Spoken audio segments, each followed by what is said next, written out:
That is the final one in the can, it looks like. Just wrapping up the debate over here.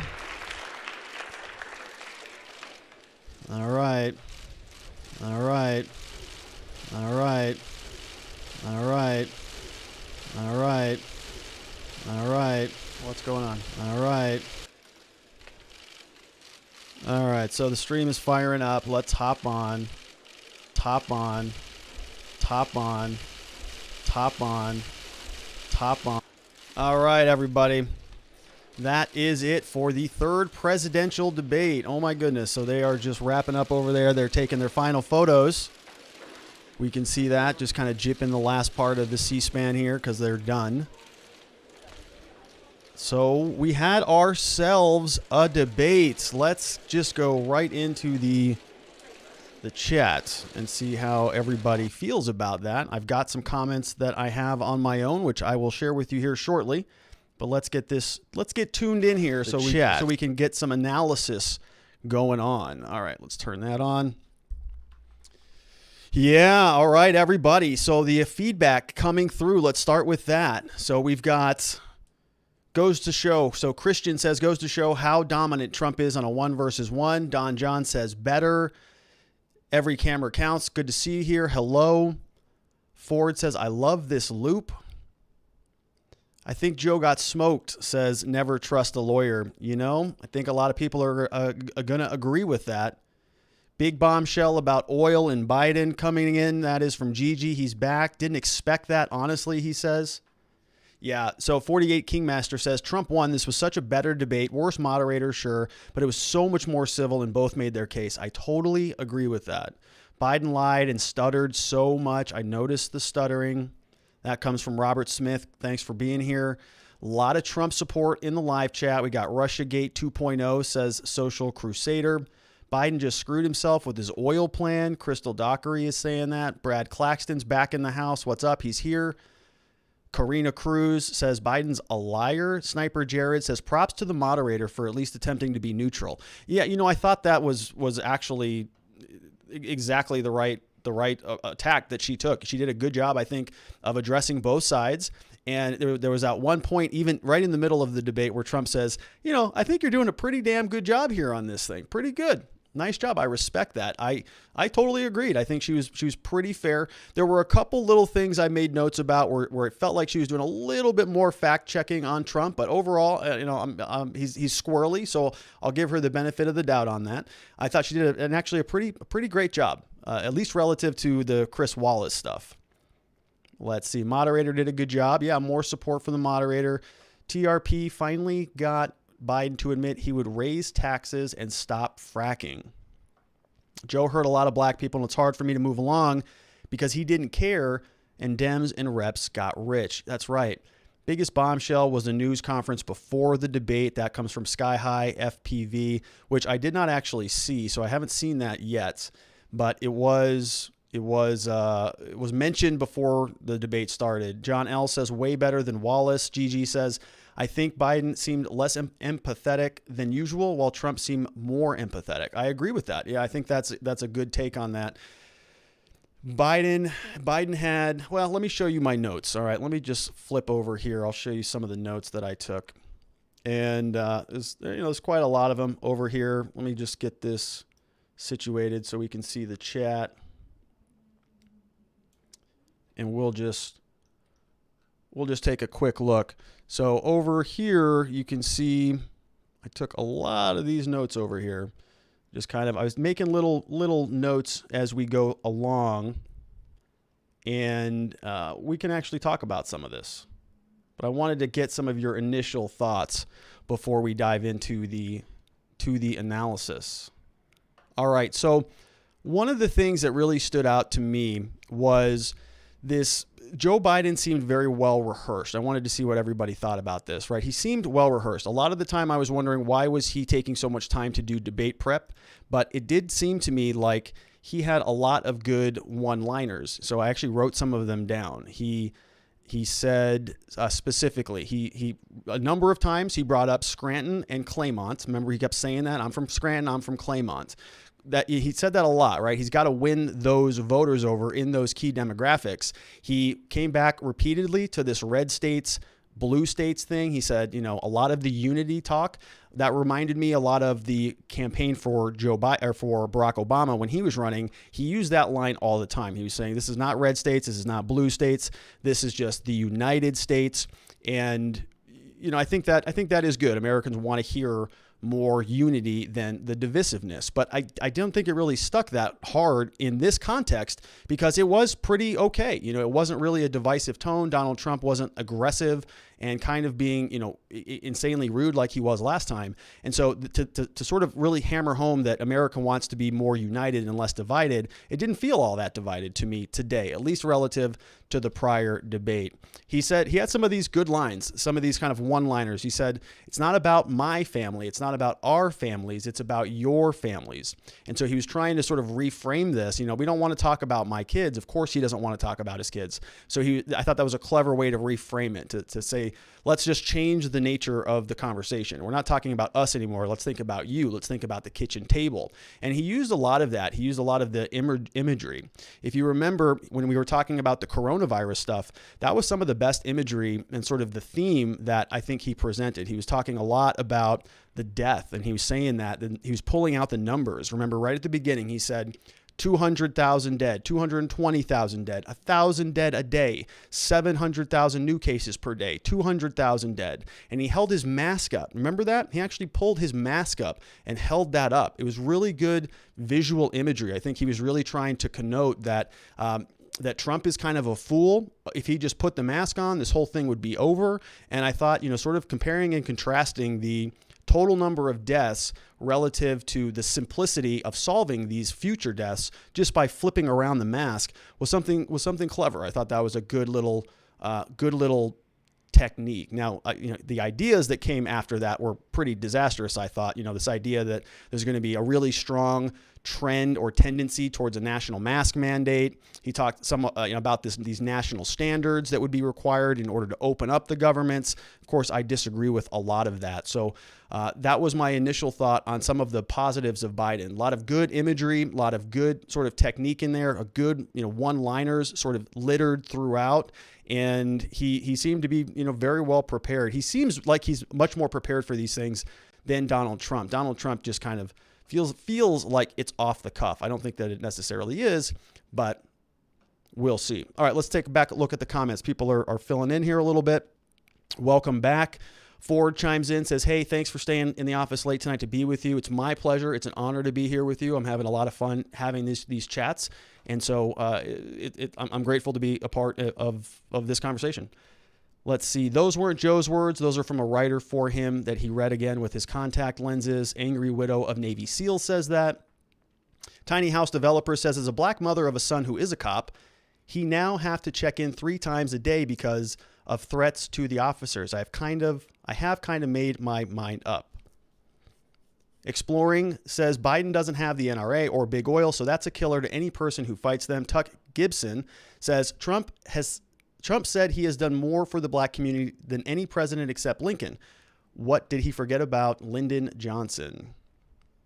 Yeah, Jeffrey Shearing responds, Lyndon Johnson set up the black community to fail. The Hunter Biden laptop is extremely concerning. That comes from Danny Combs. It really says a lot that these debates never cover anything about gun policies. Yeah, that is interesting. That comes from Arthur Pilgrim. Never trust a lawyer. I would like to see evidence with their statements. Yeah, I was kind of doing some fact checking on the fly as this debate was going on. And one of the things I noticed was that Trump brought up the super predator thing again. And we sort of debunked that on this channel. We went through it. We found Joe Biden saying predator a number of times, but he certainly, from what we could find, he never said the word super predator, but we did find words from Hillary Clinton about the super predator stuff. That being said, I have called specifically Joe Biden the godfather of mass incarceration because of the 1994 crime bills and because of a lot of the other bills that he passed, which he talked about today. It was surprisingly during the Race in America section, he was specifically sort of had a mea culpa, right? He said that when he came out, he said that there shouldn't be any mandatory minimums for drug offenses, no mandatory minimums anymore. I literally laughed out loud when he said that. No mandatory minimums. I was thinking, you created this. You were involved in a series of 4 bills. We've covered them on the channel that happened throughout the 80s and the 90s, including the 1994 crime bill, which really highly incentivized mandatory minimums, including mandatory minimums for people in possession of crack cocaine, which his son is currently or had an issue with, right? So many people are sitting in prison because of Joe Biden's crime policies, of his laws. It's really great that now in 2020, he suddenly has this mea culpa. He wants to reverse course on that. I appreciate it. I welcome him to the fold. If he wins and he wants to, keep people out of prison, good people who don't deserve to be in there, I'll support him on that, and I'll welcome him back into the fold because we'll need him to enact these changes. But for him to just sort of think that he can get away with saying, well, I was wrong on that bill, and now I want to make all of these reforms. It's like, my friend, there are still currently, he talked about specifically, we had 1,000 commutations. Okay, that's great. How many people are in prison? Like 1 million? It's a lot. Thanks for drop in the bucket. It does nothing. So I really appreciate that he actually got called out on that. Donald Trump hit him on that pretty hard. He said that there are thousands of black men in jail as a result of your policies. And it was a good exchange. And I think that, that was a real moment. I was glad that he got questioned about that, because I've been asking that question on this channel for a long time. I think a lot of people don't realize that just because they're a Democrat, Joe Biden and Kamala Harris, just because they happen to have a D next to their name doesn't mean they're good on criminal justice issues. Typically Democrats are, but Joe Biden and Kamala Harris are not good on criminal justice reform. Not at all. Their records speak for themselves. 48 Kingmaster says, Lyndon Baines Johnson made many African Americans dependent on welfare and the government. Trump has done a lot to help them. Moderator was very fair, asked hard questions on both sides. I agree with that. That comes from Jeremy Eisman. Why does Jill Biden always dress like a teenager? From RSC. We've got Michelle's back. Good to see you again. He should have worked to get each released when he saw the lights. At R thought, I think the debate was a modest win for Trump. Your thoughts? Yeah, so I would agree with that. I think it was a win for Trump. I think he did a good job. Before the debate happened today, we were talking about whether or not Donald Trump should bring up a lot of the stuff that's been in the news recently relating to Hunter Biden, Burisma, the Moscow people, the Chinese influence, all of this stuff related to Joe Biden. And we were wondering if he was going to do it, and if he was, how he was going to do it. So he did. He brought it up several times, and I think it landed well. There's a way to introduce that sort of weaves it into the conversation that's already taking place. And I think Donald Trump did that. I don't think that it was out of place really anywhere. I thought that he sort of did a nice job of just steering the conversation. Anytime he could get one of those digs in, he did. And I think it was pretty effective. I didn't see where it kind of felt out of place. Now, there were a couple times in the debate where I did see the moderator sort of steer things back away from Trump going after the family. So there was about 36 minutes in, the moderator said, yes, but what about your role with China? So it's a China question. Trump takes it over to Biden and says, well, what about your family? And Hunter Biden went over there and they signed a deal for 10 million and all this stuff. And she said, yes. Enough about that. But what about your family specifically? So there were a couple times about that. And then that's when Joe Biden kind of transitioned and used that phrase. It's not about our families. It's about your family, America. And I think that was a clever technique to try to steer it off of, take the spotlight off of Hunter Biden and his family, but I don't think that was effective. I mean, this concept of Americans sitting around the kitchen table, thinking about those things, I think is a little old-fashioned. I think people do want to know about their families. People do care about Joe Biden's family, right? In a lot of ways, politics is like reality TV for many Americans. That's about as invested as they get. These people are characters and they want to know who's going to be in the White House because they're going to follow them more like celebrities rather than as political people. And so, sure, all of the gossip around Joe Biden and his family and all the gossip around Trump and his family, this is, it's like almost like entertainment. So we care about our families for sure, but just because you say that we should be caring about our families and not yours doesn't make that the reality. That's not going to happen.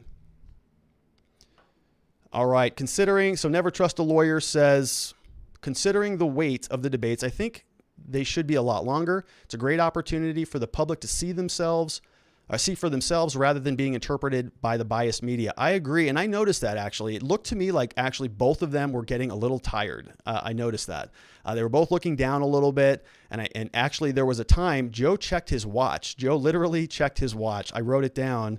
He said he checked his watch at 1 hour, 17 minutes and 30 seconds in. You see him, he actually pulls it out. We're almost done here. It's past my bedtime. So somebody said my subwoofer goes off every time you hit your desk. I apologize for that. I'll be a little bit more gentle banging around here. Somebody says big guy Biden had some splaining to do regarding the kickbacks from foreign nations that are proven from the laptop emails and the documentation. Yeah. Excuse me. One of the things, let me get a sip of water here. One of the things that I thought was very interesting about Donald Trump. So Donald Trump does this thing, a little parched. Donald Trump does this thing where he will intentionally misspell things, right? He'll put typos in his tweets. Anybody remember Kofevi and how that whole thing went? I've read from other people like Bill O'Reilly and stuff that the reason he does that is because it actually amplifies the message. People will go out and they'll say things that they'll say, well, no, that's an error. They'll retweet it. They'll say this president's an idiot. They'll say he got it wrong, but it's an intentional type of play because he wants you to, he wants to magnify it a little bit further. Sorry about the bump. So what I saw tonight was he actually said specifically, he called him big man, right? He said, hey, big man, aren't you big man? Big man, I think is what he said. The right phrase was big guy. It's big guy, right? It's big guy. That's what was in the email. So he said big man. And a part of me was like, no, that's not the right phrase. But then I remembered Trump does that stuff on purpose. So maybe people will be looking for big man. They'll find it's actually big guy. Trump was a little bit wrong. They found the information on their own. And then they're going to dive further into the story. I don't know that I necessarily buy that. I think the right phrase would have been big guy. We would have seen a spike in search terms on that. And then more people would have been connected with the emails. Was pretty interesting, though. Biden gave absolute denial of money from Ukraine and China. Yeah. And that was interesting, right? It was pretty, I actually wrote that down. Let's see where that was. So he said specifically, his denials were, I think, were very clear about, I did not take any money from anything wrong. So he said at 31 minutes in, he said, nobody else has made money in China. Nothing was unethical is what he said at 31 minutes in. He said nothing was unethical and not a single thing was out of line. I wrote those two quotes down.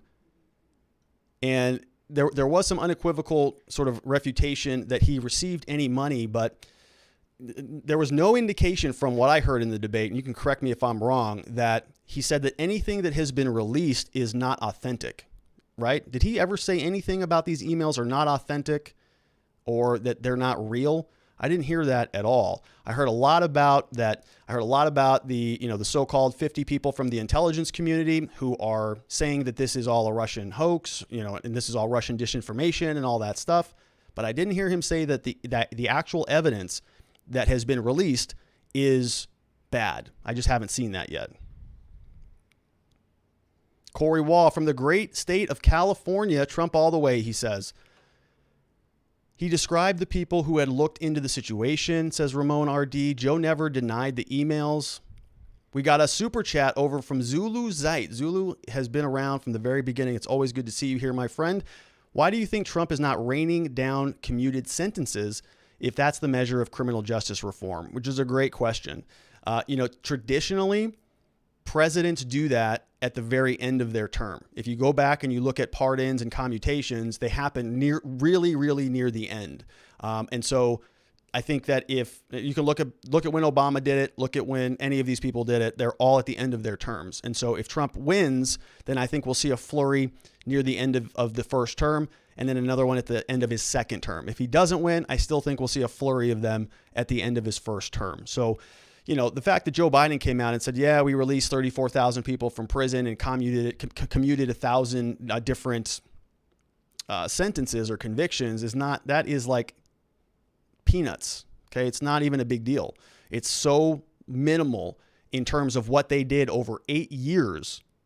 The criminal justice system is overflowing with people, and many of these people, unfortunately, are being processed into jails and prisons when they really do need treatment or counseling or something else. We don't need to put them into a worse position. By the time they come out of these jails and prisons for drug crimes, they're going to be more addicted to drugs. They're going to have less resources on the outside because they'll have no jobs. They'll have nothing. Family may have abandoned them. It's a huge, huge problem. And this is something that trickles out into all of the rest of society. People think that this stuff is just limited to, the criminals who shouldn't have committed a crime. Well, okay, you can make that case, right? They shouldn't have committed the crime, but they did, and now we as a society have to deal with it. So if they go in and they don't get reformed because we just want to punish them, we don't want to reform them, then by the time they come out, we have a broken human who becomes a burden on the rest of society. So you're just kind of creating this revolving door of problems for yourselves. It's a huge waste of resources. There's a better way to do it.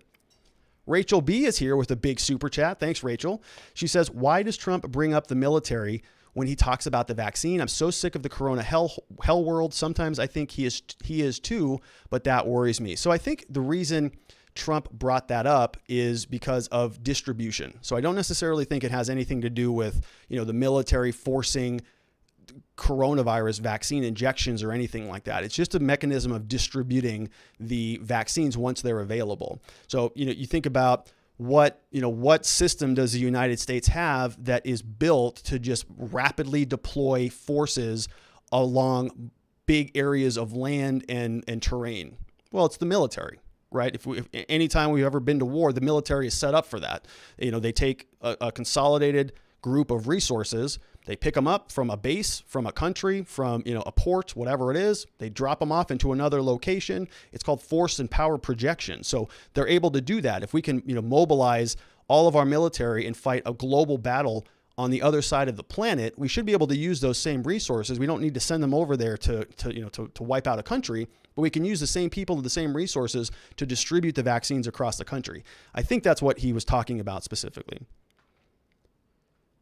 All right, we've got Zorro. How about restitution for real crime and have no victimless crimes? I think that's a pretty solid. Gigi says, hey, at RR, you hit 700 viewers and about to get 800. Congrats. You deserve it and more. Thanks, Gigi. Appreciate that. Gigi's around all the time here, always contributing, and I appreciate that.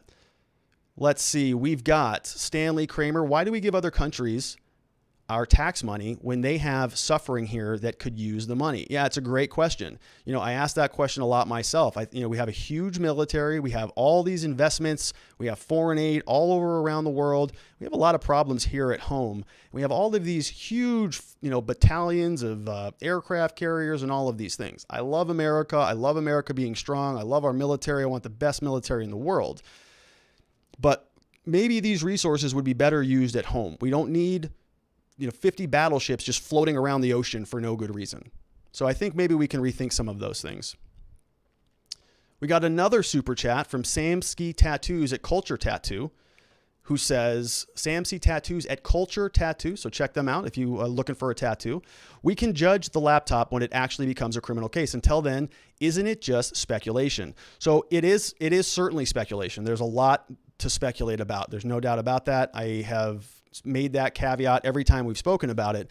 But the issue here is that there is some formal documentation that has been filed by the federal government. So specifically, there's a subpoena from the district court that was drafted by an FBI agent who was allegedly or supposedly investigating allegations of money laundering or child pornography. So we do have some official government documents to secure the evidence. So somebody somewhere in the government is really sincere about looking into this thing, right? And as we know, it is now presumably with the FBI. I still haven't seen them confirm. I haven't seen the FBI specifically confirm it, but I know that other news sources have confirmed that the FBI is in possession of that stuff.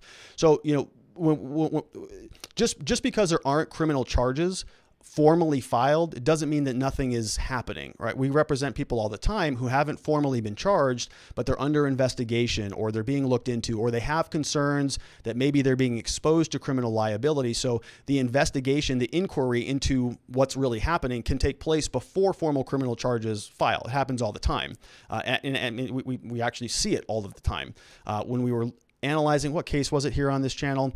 We were talking about a prior case. It was the Wolverine people out of the Michigan. It was the Whitmer kidnapping plot, right? They were in court, but they were there on a federal charge for a preliminary hearing. So they have not even formally been really indicted yet. They haven't been, the probable cause portion of the case hasn't happened yet. They're in custody. They're going through the preliminary hearing process where they need to establish probable cause and all that stuff. So, just because Hunter Biden hasn't officially been charged or Joe Biden hasn't officially been charged doesn't mean we can't talk about these things.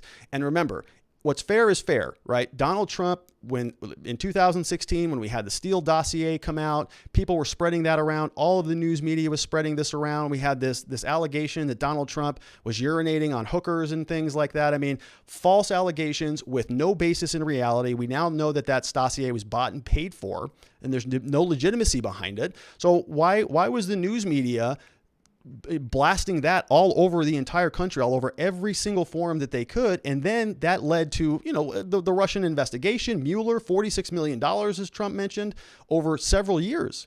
So nobody fact checked that. Nobody made sure that was authentic or authenticated. Nobody looked into that. But now, because this is something that came out from Donald Trump that hurts Joe Biden, now we have a different set of rules. The whole thing is just political ridiculousness. And if they're going to, if they want to talk about Donald Trump being, urinating on hookers and running with that story just as mere speculation, okay, well, there's even more evidence here about the Hunter Biden stuff. And I've waited to talk about the Hunter Biden stuff until there was formal documents. I waited specifically until I saw the subpoena to even talk about it, because to me, it felt like, sort of political rumor mill stuff until we started to really see some evidence. It comes down to evidence. Let's talk about the evidence. If there's evidence to talk about, I'll talk about it. All right, let's go back to the chat. We got Emilio, who says that Trump is not winning anything. Colorado Sarge says, I hate the double standard, big tech media. So do I. It drives me bananas. Fortunately, we have some versions of alternative media that we can utilize in order to have these conversations. Trump 2020 says Orville. Elizabeth Caveda says POTUS Trump a clear landslide. Donald Trump has been urinating on the American people for 4 years. That comes from Kim Nelson. Verified, yes, sir, says Music Bomber. Trump interrupted the speaker and the speaker gave time back to Biden. Interesting. Trump is not winning anything. 220,000 Americans dead. Hunter is not running. Yeah, Hunter is not running. That's true. I bet you a taco that Trump wins. Any theories on the Abraham Lincoln comment? Yeah, that was a weird little deal. So Joe Biden, Donald Trump is the one who initially brought up Abraham Lincoln, right? He was talking about how he has done so much for the African-American community. Basically, he's sort of, more than any president, even more than maybe even Abraham Lincoln is what he said. And then Joe Biden, I think, was joking and called him, Abe Lincoln over here, right? And it was trying to be funny about that. And it just didn't land. It wasn't, I thought it was clever. I got it, but it didn't land because Trump just took all of the energy out of it.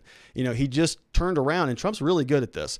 He basically doubled down on it. I wrote this down. He said specifically, Joe Biden says Abraham Lincoln here. And I thought, oh, it's kind of clever, right? Donald Trump was comparing himself to Abe Lincoln, and Joe Biden just called him out on that, what a ridiculous thing. Abraham Lincoln is just such a revered figure in American culture that he's almost like this godlike status because of how he was able to keep the Union together, and Honest Abe, and it's legendary folklore in American culture. And so Biden was sort of comparing, this in his mind, this, caricature of a president, this orange, haired man, whatever, all of the caricature characteristics that Donald Trump has. He was trying to compare that person to Abraham Lincoln. And thought that it would stick, but Trump just sucked the air out of it. He's like, what are you talking about? Abraham Lincoln, what does that even have anything to do with anything? And he said, oh, by the way, when I was talking about Abraham Lincoln, it's because I am so good. He said, yeah. I mean, my point is I have done more than Abraham Lincoln. I'm not Abraham Lincoln. I've done more than him because of X, Y, and Z. And so he just doubled down on it. He just owned it. And it took the whole sort of momentum, I think, out of that one-liner that Biden had. All right. So, Robert, you're so biased. Such an effing Trumper is what Frank R. says. Frank, no worries. I don't see myself that way, but I understand why you might. Biden worded it poorly. I saw Trump's response coming. Mark Taylor says, not enough was done to swing the momentum of high voter turnout being seen in early voting Trump did much better, but it wouldn't be enough, and the dehumanizing the parentless children is going to hurt him.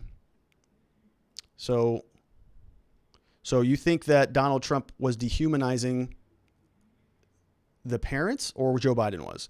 I think Biden was more substantive in his responses and delivered them better from a perception perspective, which is how Americans will judge this. Biden won. That comes from Mike James. Yeah, it's an interesting perspective. Not sure that I agree with that, but I think it's interesting. So John Knoll says, how about the topics for the debate? USA is not systemically racist. Sure, there's racist people, but the vast majority are not. Framing the USA as a racist country makes it worse for everybody.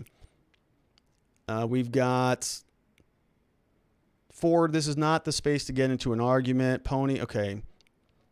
At least his eyes didn't gush blood this time, somebody says. Do you have any legal or policy opinions or analysis, or did you mostly just notice the marketing and branding?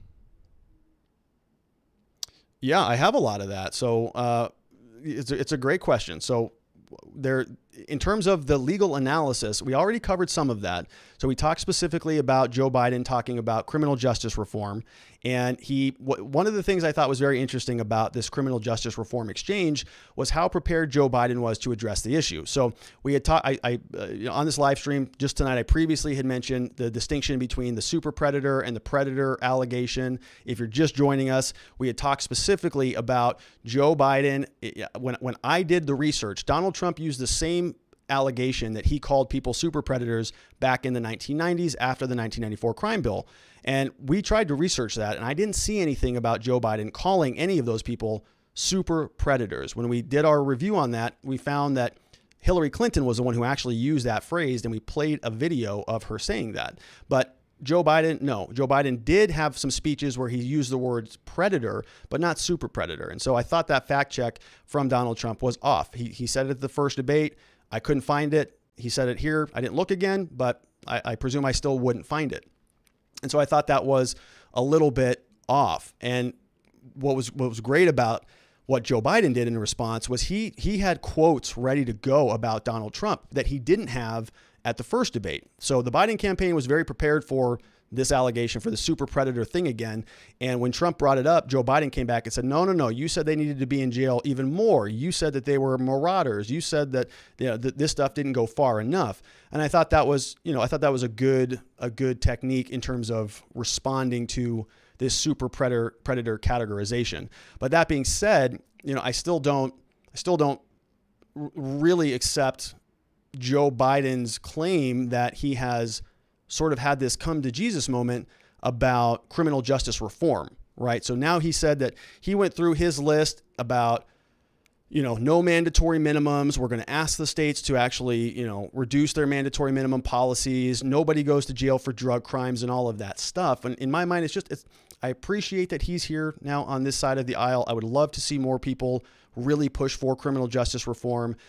Joe Biden did acknowledge it was a mistake. So remember, he said specifically that there was a crime bill in the 1980s, which we've covered here, that he said was passed by 100 senators to 0, and he voted for it, and he acknowledged it was a mistake. He said it's a mistake, and I said, cool, we'll take it on that. Like it was the first time that I've heard Joe Biden actually acknowledge that one of his pieces of legislation was not a good idea. Now, that being said, Donald Trump coming back and saying, yeah, but you had 8 years to fix it, right? You had the White House for 8 years. And for 2 of those years, you also had the House and the Senate. You had all everything you needed to pass some stuff into law, and you didn't do it. And so, I tend to agree with Trump on that. Joe Biden has been in office for 4 decades, and they haven't done anything. The only policy result that he has created that we see today, at least in my practice area, is more people are going to jail, more mass incarceration, lots of criminal, heavy-handed criminal penalties, which are all direct results of what Joe Biden passed in the 80s and the 90s. So, in terms of policy discussion as it relates to criminal issues, there wasn't much more substantive than that. A lot of this was sort of persuasion, and I would say, policy on other stuff, right? And we've already talked about a lot of this stuff. We've talked about national security. I think Donald Trump was exactly right when he was talking about the cure being worse than the problem itself, right? I've seen that specifically in my practice. I have seen more domestic violence calls. We've seen more substance abuse calls, more drug and alcohol crimes. We've seen more suicides go up. I'm a part of another organization that deals with loss due to suicide. Many of you don't know, but I lost my younger brother to suicide 4 years ago.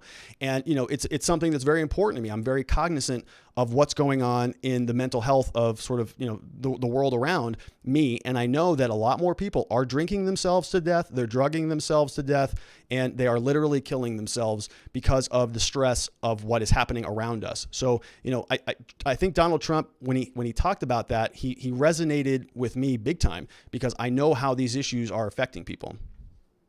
Colin McLeod says, R&R Law Group testing. See you loud and clear. Rick Carter says, to me, standing there on stage saying, I'm getting rid of the oil industry, sunk Joe's campaign. We're all pretty much still sporting around in big SUVs. Yeah, the oil thing is difficult for somebody like me, somebody who's from Arizona, to really wrap my head around. I don't know, we don't have any oil in Arizona. I don't know what that looks like. It seems like every year it's such a big issue for those people in Pennsylvania and other parts of the country, really the Rust Belt, the auto industry and that type of thing. We don't really have much of that here, right? Our issue is sort of immigration, but not really anymore. We don't really have one of those topics that if you just came into Arizona and said, oh, we're going to change this, you'd have a revolt. There isn't one of those things. And so to see them talking about, fracking and sort of playing to that demographic, it's always interesting to me because I just I don't understand it. I don't understand how many people are involved in that industry or really how it works, but it is always curious that it gets so much attention. President Trump absolutely killed it tonight. He literally spoke policy, expressed future policy ideas, but most importantly, called Joe out. That's from Albania Anicia. Look, YouTube won't trust Biden either. Corn Pop. That comes from Scott Rogers. Yeah, let's get rid of oil and make everyone pay $20,000 for a new battery-powered car. Oh, wait, the people you want to reach can't afford that. It comes from Keaton. If you want transportation, you want an oil industry. If you want to have to live in walking distance of everything in your life, then you don't. Yep. I agree. Okay, let's see. Your channel is doing well. You're a smart young man. Keep it going. Thank you. I appreciate that. I don't know how young I am anymore, but I'm having a lot of fun doing this stuff. All right. What else? From Gigi, do you think Biden shot himself in the foot in Pennsylvania by saying the things about oil? Also, my condolences about your brother. May he rest in peace. I appreciate that, Gigi. Thank you very much for that. Sometimes I get a little bit vulnerable on this channel, but I do it because I know that there are other people who are in that same boat, and it's good sometimes to know that there are other people out there. So I share that with the hopes that maybe somebody can relate. So again, about the stuff in Pennsylvania, I don't really know much about it. Now, Trump seemed to think it was a big deal when he heard Joe Biden saying, "No, we're not going to ban fracking or we're not going to do any of that stuff." Trump was like, "Perfect. Love it. Keep going. Yes. More of that." We saw a lot of that from Donald tonight. And, it was funny because I did watch one of the videos where Trump has been doing a lot of rallies. He said that he's going to be doing, I think, 5 rallies a day from now until the election, which is insane. But it's insane, like impressive. But there was a new thing that he was trying to do. And so I saw a clip of it where he was actually, now he's putting up big video projection signs literally at his rallies so that he can play videos behind him as he's speaking. And so he was giving a speech, I forget where it was, and he said, "Okay, hit the thing, go play." And they started playing it, and it was a series of like 7 or 8 clips of both Joe Biden and Kamala Harris disavowing fracking, saying we're not going to do any fracking. Nope, clip after clip after clip. So tonight when Joe Biden came out and said specifically that he's never said anything like that, I thought that's just clearly not true. And I was waiting for him to clarify, and then he did. He clarified and he said, no. When I was talking about fracking in those other clips, I didn't mean all fracking. I just meant fracking on federal land. So you see how they do it? It drives me nuts. They, everything they say can just be twisted a little bit. You can tell why a lot of these people are lawyers, which Joe Biden is. Thug comment was cringe. Daniel D says, very sorry to hear about your brother. Praying for strength, man. I appreciate that. Yeah, we're doing well. Family's doing good. We're all trying to move on from that. Stephen Price says, Joe had a program response to a few of those questions. He must have known they were coming. Yeah, so he did. Yeah, he had a lot of programmed responses. He had a lot of really good, I don't know if they're programmed or not. I mean, they're sort of canned one-liners that he was talking about. And, I thought that they were pretty good, actually. I thought the lines were pretty good. There was something that he said when they were talking about national security, when he said the countries are going to pay a price. Anybody catch that? So about 21 minutes in, he said, the countries are going to pay a price if they're interfering with our elections. And then he mentioned Iran and Russia. I don't remember if he mentioned China, but sort of the same sort of boogeyman. He said they're going to pay a price. And I was wondering, well, what is the price? Somebody going to ask him that question? What is he talking about? Is he indicating that we're going to go to war? Is he indicating that he's going to, cut off trade or expel the diplomats? What is it? What's he going to be, what's the price that they're going to pay? What's he going to do? Shouldn't we know that? Do we want to know if our president who's coming in, we already know right now, right? We already know because the director of national intelligence yesterday came out and said these different entities are trying to interfere with our election. And so we know it's happening. Now, Joe Biden is on stage saying they're going to pay a price. I'd like to know what that price is. Would anybody else like to know that? Because if he means that we want to go into a new war, or something serious, that's going to impact how people vote, myself included. Rachel B says, another super chat. Thank you so much. Appreciate it. She says, you are appreciated, Rob. I'm a law school dropout, but you exemplify the kind of attorney I aspired to be. That's very sweet. Thank you. You may want to consider it again. Law school it's a thing for sure. There's a lot of good reasons to not be in law school, but I'm sure you would have been a great attorney. I'm sure that a lot of the skills that you sort of would have, kind of worked for and worked towards, I'm sure you're still exemplifying those in your daily life. So thanks for being here. All right, let's see. Benny Tuto says, agreed. His first 2 were scripted in exactly 2 minutes. You could tell by how he utilized the time too perfect, especially for him. Especially for him. Yeah, it's not especially. There's no C there. It's especially. Silver Sharky says, the elites want Venezuela and Iran. JD, I'd like to know exactly how these countries are interfering, like the D's interfered with the primary. So I don't think it's as serious as that, JD. We remember that the DNC can sort of manipulate their super voters, their super delegates, and all of those things.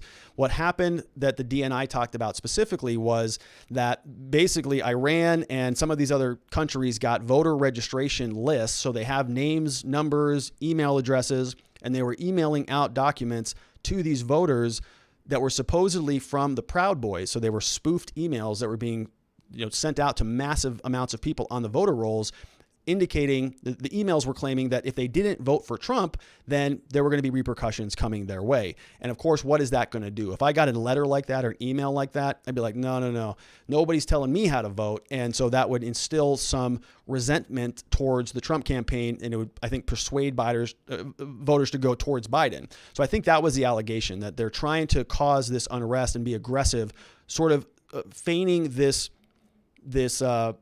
relationship with the Trump campaign. So these letters are coming from Trump essentially, and that's going to dissuade voters from voting for him. So I think that's how they're trying to interfere. Again, I don't know. I haven't seen anything like they hacked, a bunch of databases and changed a bunch of votes. To me, that sounds, like election hacking or election interfering.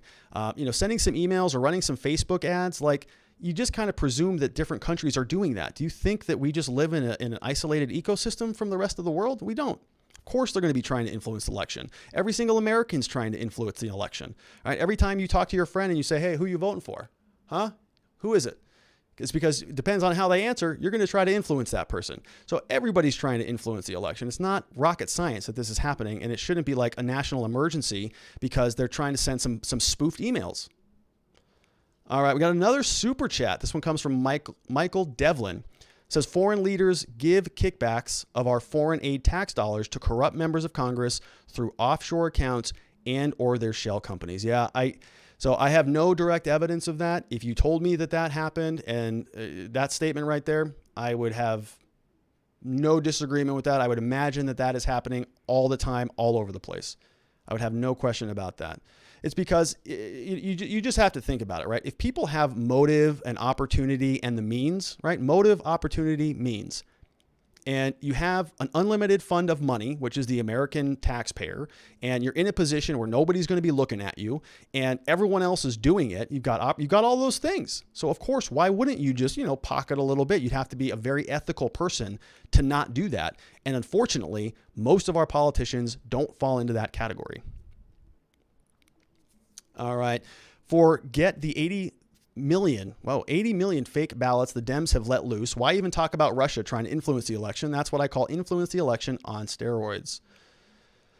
Evan says, I'm all for renewable energy, but it's impossible to reach 0% emissions unless we're prepared to abolish air travel. Just watched. I think Joe Biden did an excellent job. Comes from Liana Bundy. Trump didn't interrupt as much this time, but he still went on like a child that had his dummy taken from him.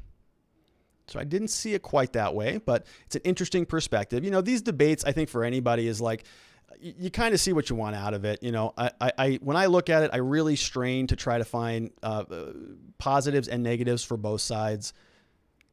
We're going to need foreign aid from Russia and China pretty soon. It's $27 trillion in debt. That comes from Zorro. Yeah, a lot of that money has been spent under the Trump administration for sure. Jeremy Johnson says, hey man, I did 3 years of undergrad and I'm currently halfway through pharmacy school, but I realize I want to be a lawyer. What do you think I should do? Any advice is appreciated. That is a great question. It's a great question. So I would love to know more about why you want to be a lawyer. That would be the real question. Law is an interesting beast in and of itself.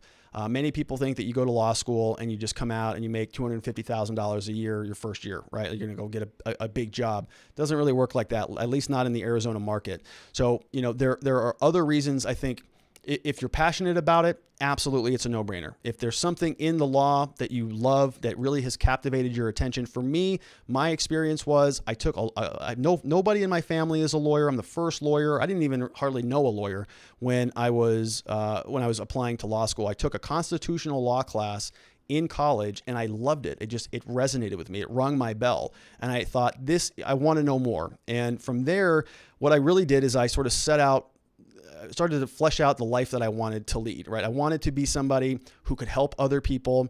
I thought that I was a little bit creative. I thought that I could, solve problems in unique ways. And so those skill sets fit well for law. And it worked out for me. But I know a lot of people who go to law school and they don't even practice law, right? I've had friends who go to law school and they say, this just isn't for me. So I'd give it a lot of hard thought. Maybe investigate what practice field you like. So I'm in criminal law. I could never go be a tax lawyer or a bankruptcy lawyer or a contract lawyer. Not even close. It's not my personality. So, I would just kind of give some thought to that. What about law do you like? Is there another way for you to get it? If you like the idea of, being a good orator, going to court, doing trial advocacy, litigating, then that may be a good reason to go. But if you want to go because you want to make a bunch of money or you want to, have the title of a lawyer, like it's really prestigious or something, I think those are the wrong reasons. So you maybe just get clear on what that would be, what the motivation is behind that.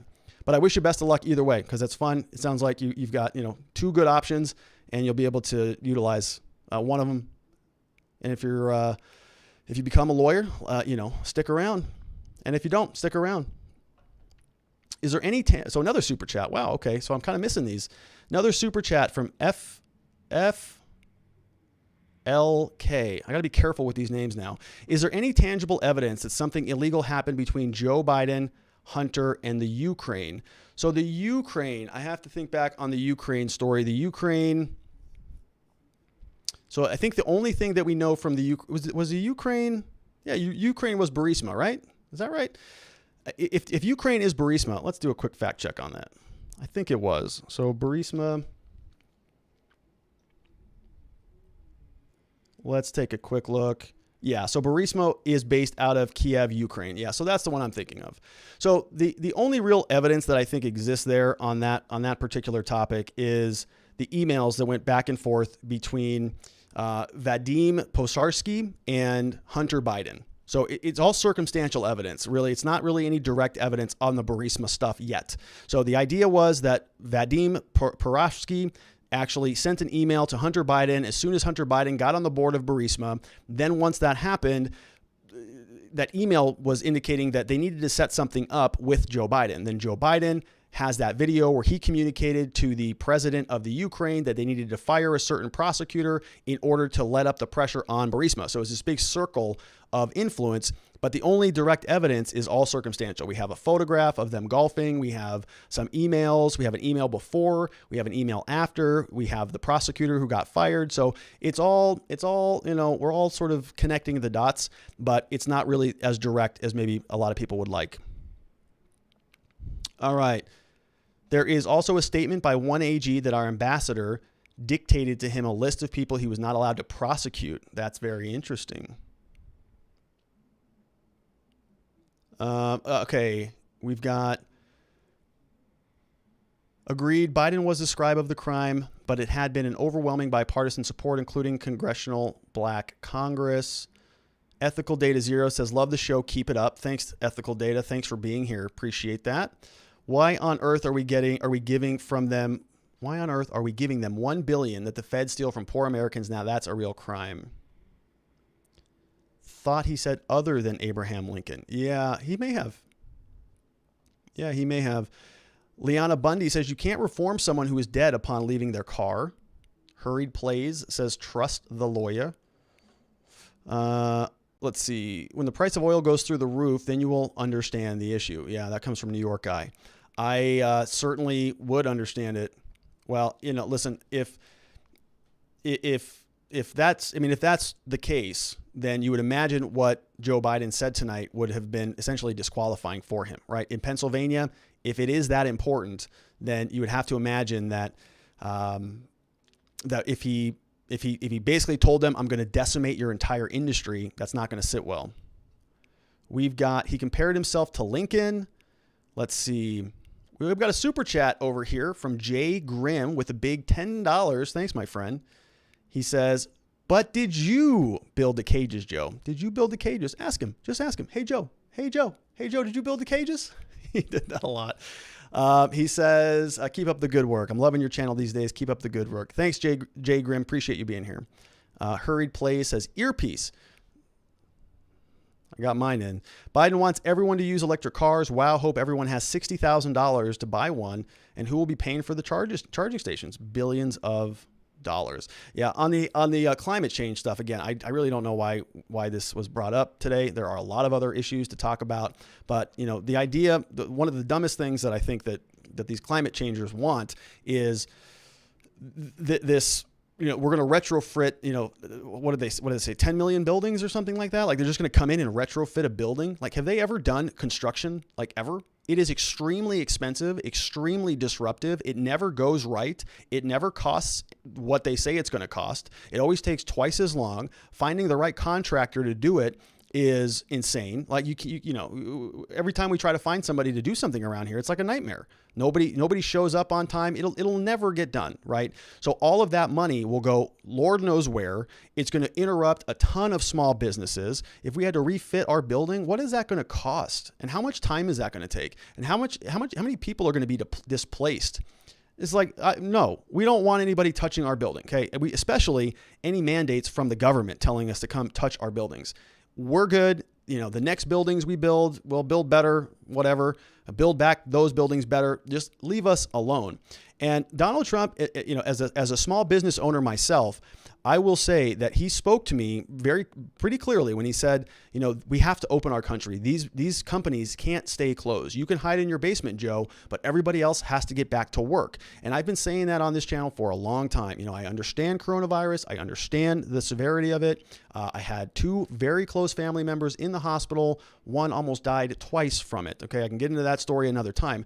The severity of it is not lost on me, but I also see the other side of the coin. I see the suicides. I see the domestic violence. I see the deaths. I see people, going to prison because they're snapping. People are literally snapping and doing crazy things that's going to ruin their lives. So the other side of that coin exists. My only point is we need to analyze both of those things. We need to have that conversation. Why should I, a 35-year-old man who is healthy, who is, in pretty good shape, I try to take good care of myself, if I feel like I have the freedom, if I'm okay to go to the gym, if I'm okay to go engage in these consensual relationships with other business people, I should be allowed to do that, right? I know where I live. I know the risk pool. I'm smart enough to know how to manage my life. I don't need the federal government or any of these other people telling me how to do my business. I just don't. And I think most Americans don't either.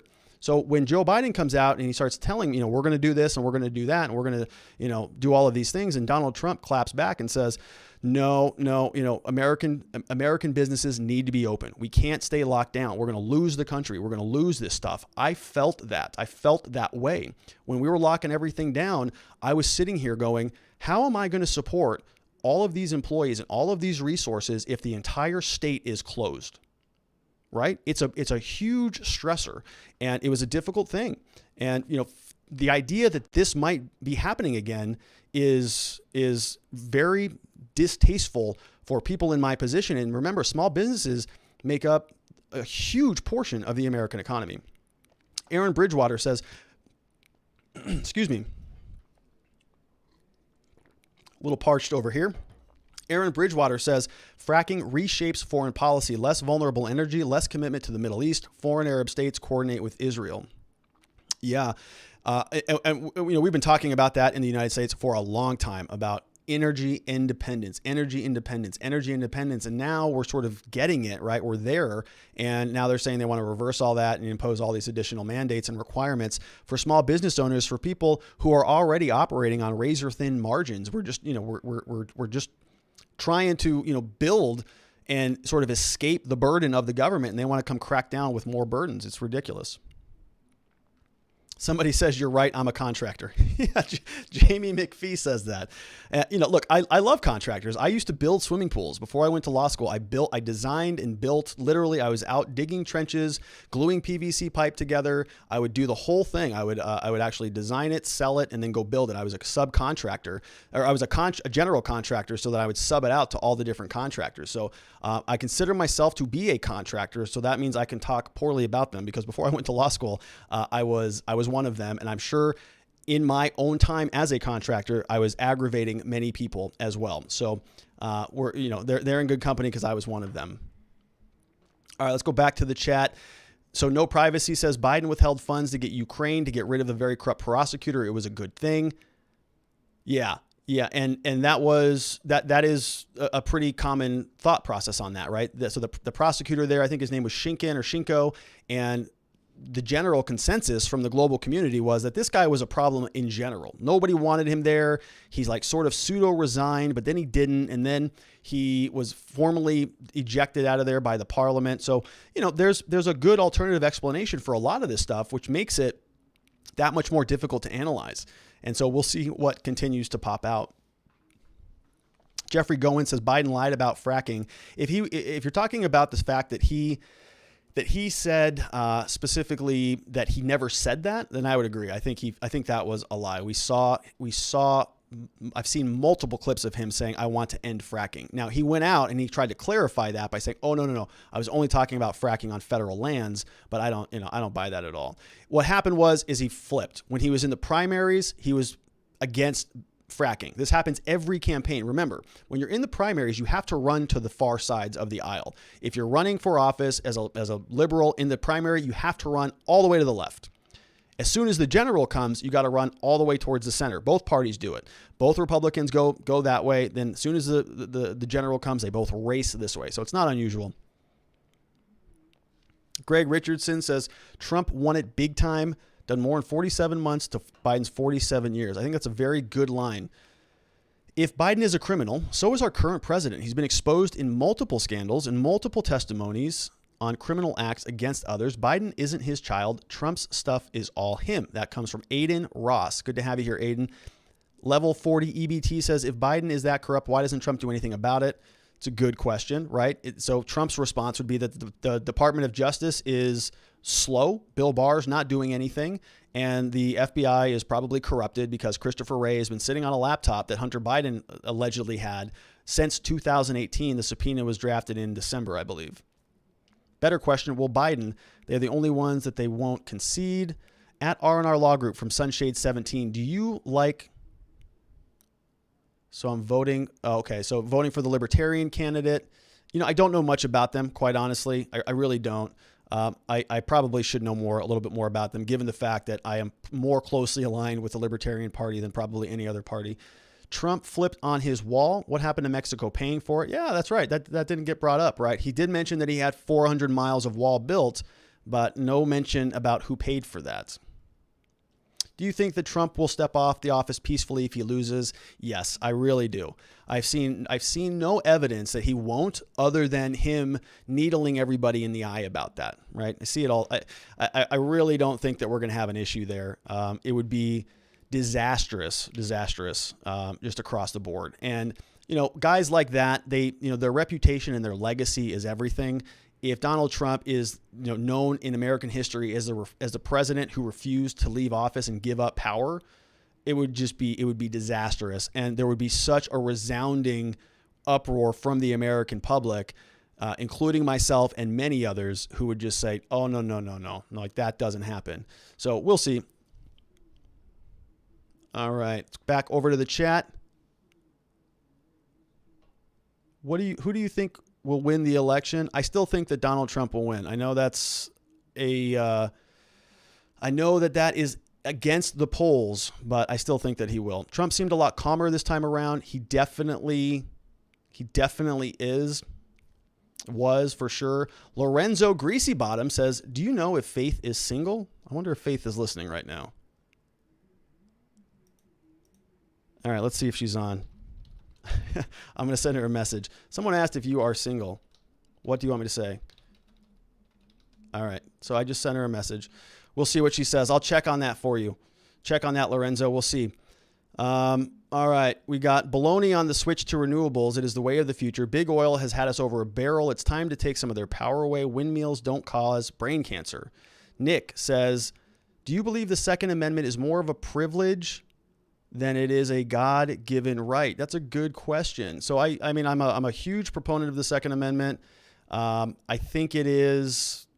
I mean, it's in the Bill of Rights, right? So I think you can call it a right.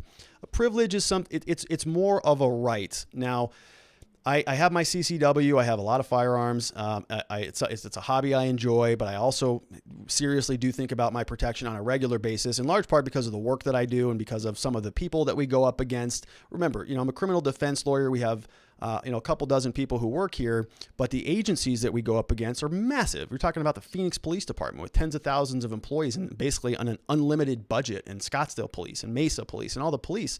And not to mention what we talk about on this show, right? There's a lot of things that we think about in terms of security. Huge proponent of it, but I haven't actually done a deep dive into the question: is firearm ownership a God-given right? I consider it to be my right, but whether that is ordained through God and whether that has a spiritual component to it, I have not had that done an analysis on that question. It's an interesting question, but I just haven't thought that one through. Good question though. All right, JW with a big super chat of $10. Thanks, my friend. He says, both treated everything like absolutes. Fracking is complex, enviro, economic, foreign policy factors. Said COVID was a political issue by both sides. We need to be pro nuance and anti bull s. Yeah. And I completely agree with that, right? Everything that's kind of how politics goes. And unfortunately, those absolutes don't just don't just stick with the issues, right? Like, all of foreign policy, economy, environment, all that stuff. People will actually change their positions on issues to be in alignment with the parties. Isn't that interesting? So if you just sat somebody down and said, hey, what's your position on, low gas, low cost of gas, low oil? Oh, super in favor of that, right? Okay. Well, what about fracking? Well, I'm anti-fracking. Well, why is that? Well, because it's bad for the environment, right? And so now, they're thinking about things that are exactly opposite of their interests. And those things will even change based on what the party says. So people will then modify those positions. They'll say, well, okay, well, the Democrats, you see this with like these man on the street interviews, right? Where, Steven Crowder or one of these guys will go up to somebody, they'll describe Trump's economic plan. And then they'll say, what do you think about that plan? And the person will say, that's great. And they'll say, oh, that's Donald Trump's plan. And they'll say, oh, well, then it's the worst plan ever, because people aren't thinking in nuance. They aren't thinking through. They're not using reason. They're not using logic. It's almost like these people are just, born into different tribes, and they have to just agree with the tribe. I was listening to some podcast somewhere, I don't remember where it was, but they talked about this idea of, sports teams. Like, think about sports teams, the NFL, the NBA. Why will people kill each other over the Oakland Raiders versus the San Francisco 49ers? They'll kill each other over this stuff. Why is that? They have no investment in the team. They never played football. If the team wins or loses, it doesn't change their life dramatically at all, other than the value that they've given to that. So why will they, literally get into fights and literally kill people over this stuff? Well, it's because it's their tribe. They've identified with a tribe. That is their community. In the United States anymore, we don't have a lot of those communities. A lot of people aren't plugged in with their churches. A lot of people aren't plugged in with local groups like parent-teacher groups or men's groups or women's groups. And so the only form of tribes that we have, that we as human people sort of lust for, it's sort of bred into our system, that we are going to join certain tribes. And so the sports teams give people an amazing outlet. They got all these teams, they got all these colors, they meet once a week, and they play these games, and they go and they fight these other people. It's just like what happened during the Roman years, like back in the Colosseum, right? You have people who just go to war with each other. It's sort of bred into our being as humans. And so when you have these political parties, people just jump into the parties. They don't even care what the issues are. I can't tell you how many conservatives I talk to who are anti-government, anti-big government, anti-big tech, anti all this stuff. But when it comes to criminal justice reform, anything that the police do is gospel. Anything is just perfect.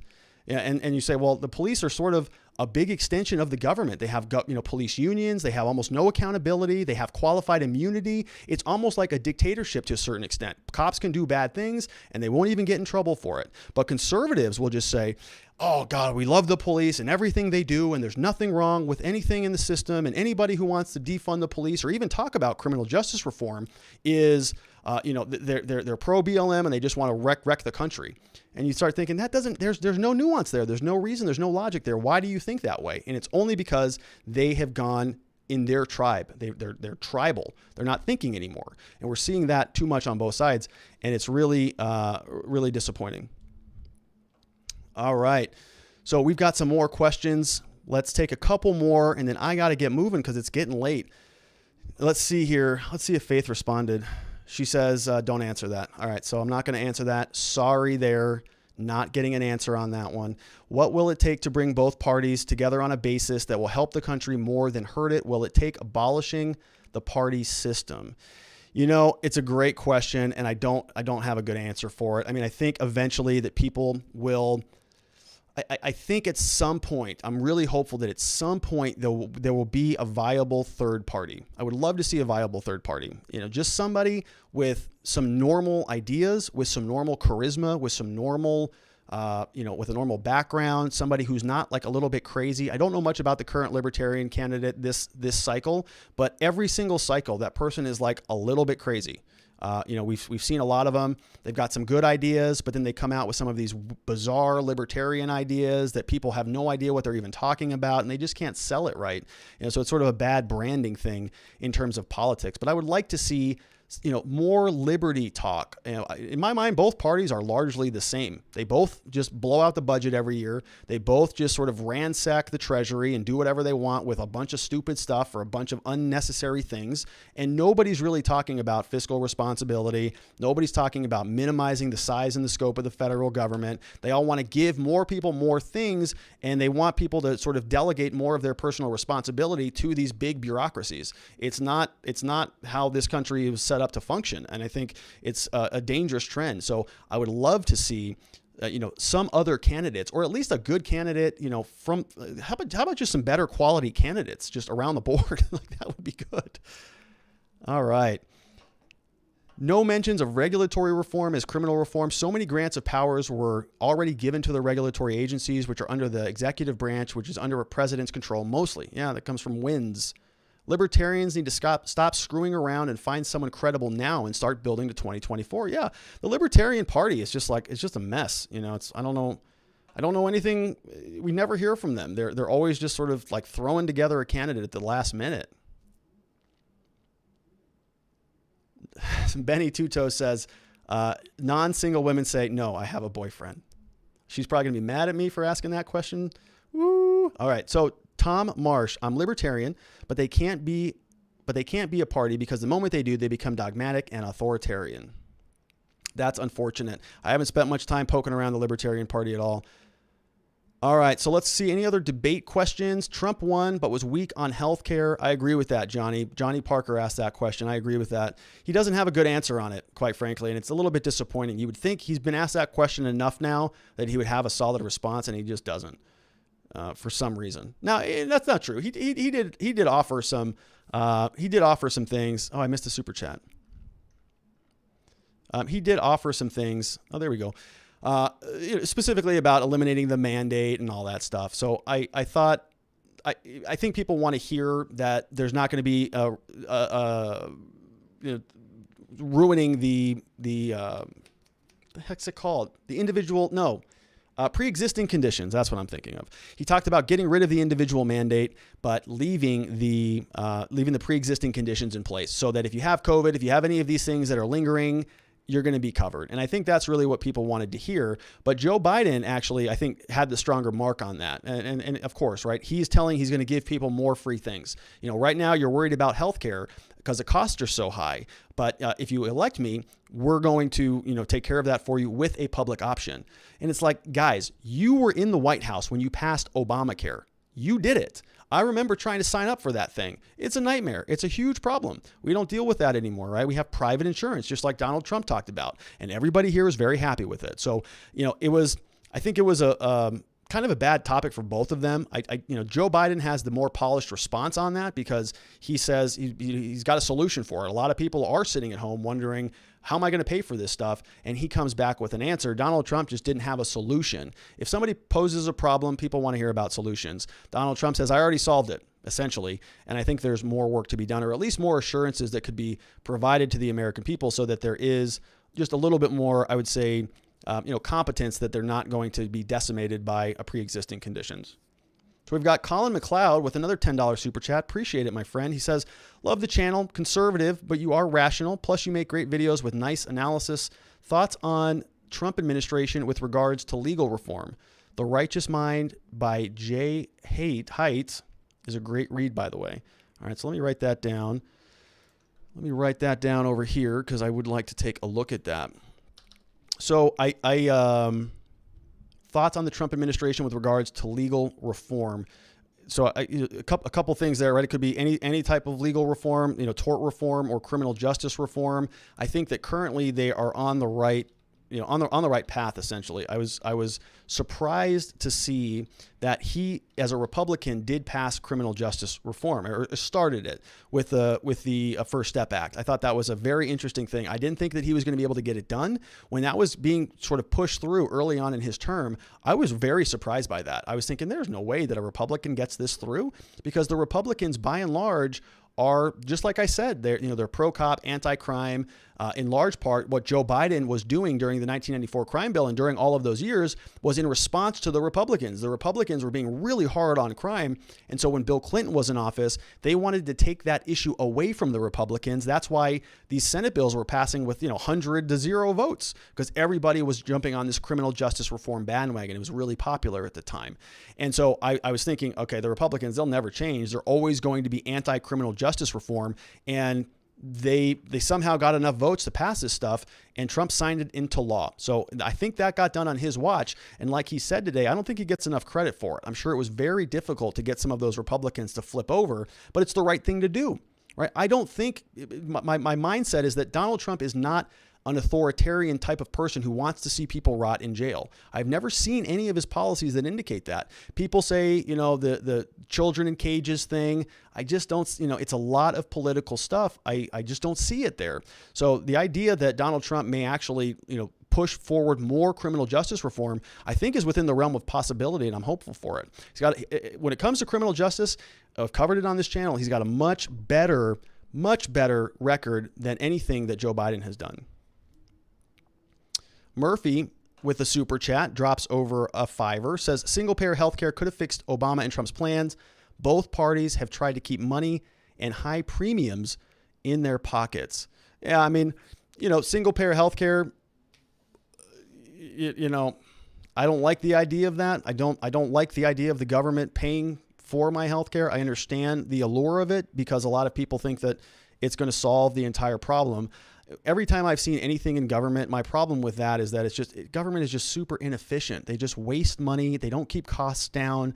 I mean, I think about the analogy is to the MVD. When's the last time you went to the Department of Motor Vehicles or the Motor Vehicle Department and you had a good experience there? Do you want your hospitals to look like that? I mean, I don't, that's how I analogize it. I could be totally wrong on that. I've never gotten healthcare in a single payer system, but it doesn't sound good. Most of the things that I've had experience that the government does, it's incompetence across the board. So just because they're paying for things doesn't mean that suddenly the healthcare system is going to get fixed. Everybody's going to say, oh, I got a free ride. Anything I build to the government, they're going to pay for, or they're going to have to start rationing care or cutting out things. I don't want the government between me and my doctor. Just leave us out of it and let us reduce the costs of our healthcare by reducing some of the regulation and just letting us just have relationships with our providers. That's what I would like to see. All right, we got some more comments for Faith. She can read those elsewhere. That comes from Lorenzo. So we've got poor people deserve health too. I totally agree with that. Yeah, I want people to be healthy. I like the idea of the HEROES Act. This comes from Ford. But that it is only because I would get back pay, which would be a bit of good money. Giovanni Gamide chimes in here, says Trump nailed this debate. People don't deserve anything. You work for it, period. Let's see. We've got Zulu comes in. A non-medical middleman that is commoditizing health for profit is why healthcare costs are so expensive. Interesting. See, so a part of me thinks it's because it's insurance. It's because people don't necessarily know what they're paying for. There's a guy here in Arizona who runs Redirect Health. You should look into them. It's an interesting company, and he has a pretty interesting solution for healthcare. He cuts out all the middle people. His argument is that people don't want health insurance. They don't want health insurance, right? Do you really want health insurance? No. What do you want? You want health care. So if you cut out the insurance providers and you cut out everybody who's been milking the insurance providers and just, inflating their costs over the years, if you get rid of those people and you just have a single company that pays a single provider, those costs can be much lower. He gave a presentation at a group I'm a part of where he was talking specifically that, a normal cancer patient might cost $900,000. If you go under his version of this, which you're not paying for health insurance, you're paying for health care, you're paying providers specifically individually on a one-on-one basis, you can drop those costs to something ridiculous, something like, $90,000. So from $900,000 down to $90,000, and then you can manage that much better. You can spread that risk around smaller groups. And I think there are other creative solutions that we can use to solve the healthcare problem. But the answer is not more government. Government just ruins everything. We want individual creators. We want people with good ideas, with novel solutions to be able to experiment and tinker around with some of this stuff, because that's how we get the leaps in an American lifestyle that we have. Can you repeat the name of this man? Yeah, so he's a pretty big figure. His name is David Berg, B-E-R-G, and he's with Redirect Health. And he's a pretty amazing dude. And he gave a fascinating talk. I'm not sure if it's online, but his name's David Berg. I would check him out. Very, very good. Okay, so should vaccines be mandated? Nope, I don't think so. Not at all. I don't want any mandates. Zulu says exactly, Rob. Amen. Please make sure that part is in the video posted so we can get that name again. Yeah, David Berg, very, very impressive man. Well, let's see. I want to pay for my community's health. At R&R, what do you think about the stimulus bill answers from both Trump and Biden? What do you think? Stimulus bill answers. Oh, yeah. So I thought Trump's answer was very solid on that, specifically that he just dumped it all right back on Nancy Pelosi. So no, it's not my deal. It's hers. She's holding it up. I think it was a good parry. I think that this would be something that I think Americans would understand, right? Trump is he's full of mixed messages on the stimulus stuff. He said, I'm for it, and it's not going to happen until after the election. Then he kind of flip-flop on that. So he's kind of all over the place. I don't necessarily know that it was a move the needle either way. Olive just found out that we're live streaming. Yeah, we're doing a special live stream, a special post-debate live stream. So we're just getting wild tonight, staying late here at the office. Let's see what else we have. So John hops in. He says, vote Biden. We've got somebody. So I'm getting a lot of these messages now that are being a little bit censored a little bit from YouTube because there's some profanity in there. Boys and girls, you're not allowed to post on YouTube without the profanity, and they'll block you. I'm not doing that.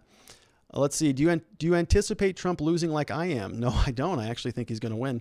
Nino Strazella says, keep up with the awesome work. You lay it out in the way it is. I thank you. Thanks, Nino. Appreciate that. That message was retracted, looks like. Vote Biden equals more corruption. Oh, I see. Thank you for clarifying. Arnaud Bryan says, from a Canadian perspective, I sometimes watch Fox and CNN, and both seem to be extremely biased towards Trump and Biden. Any thoughts on that? Both fake news, not real journalism. I agree with that. I mean, I think that I am totally disgusted by most of the mainstream media across the board. I think that they all have agendas now. They all try to fake themselves as news organizations, which is hysterical. By and large, they're highly political, highly motivated. So that's fine. I'm okay with that. Like, I'm okay with people having opinions. I have an opinion. I get on here and I have, this channel, and I encourage more dialogue and more discourse, and more opinions are great, but don't frame it as news. We all know it's not news. It's opinion. It's political commentary. And they're doing this weird thing where they're trying to lump all this stuff in together, right? Now you have CNN, but you've got all these different entities. You've got the actual news people. Then you have the commentary people. Then you have the morning shows and the night shows. And it's a 24-hour thing. So people will then sort of associate, whether they want to or not, they'll associate all of the commentary, which is not news, it's commentary, with news. And so they'll listen to people giving opinions, and they'll just digest that as facts. And that's pretty dangerous. That's where people get really, really entrenched in their ideologies, because they're thinking what they're being told is fact, but it's not fact. It's opinion, and it's based off of facts that aren't even really hardly facts most of the time. So the whole information chain is just tainted, which is why I think we have to resort back down to logic and reason and questioning, right? It's sort of the Socratic method. What are we at? Let's ask the hard questions. Let's discuss it, and let's do it in a forum where we have more freedom to have longer conversations. It's hard to get any information in a 2-minute soundbite on Fox or CNN, and it's frustrating.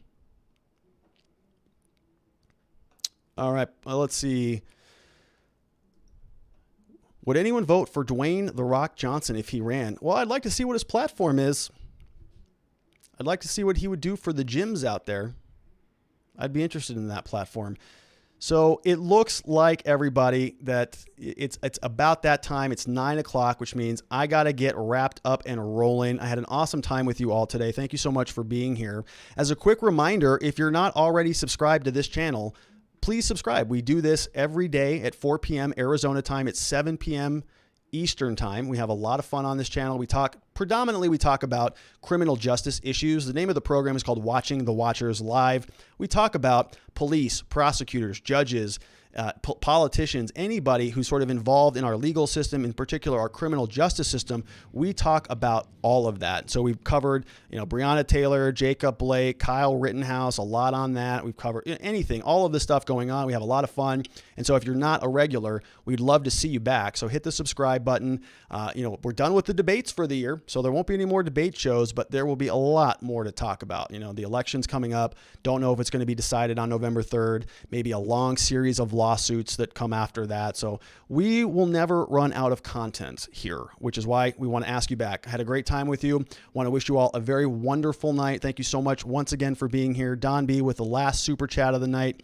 $5 says great channel. Thanks so much, Don. Thank you, everybody. Have a wonderful evening. I'll see you all back here tomorrow at 4 p.m. AZ time, 7 p.m. Eastern time. Much love.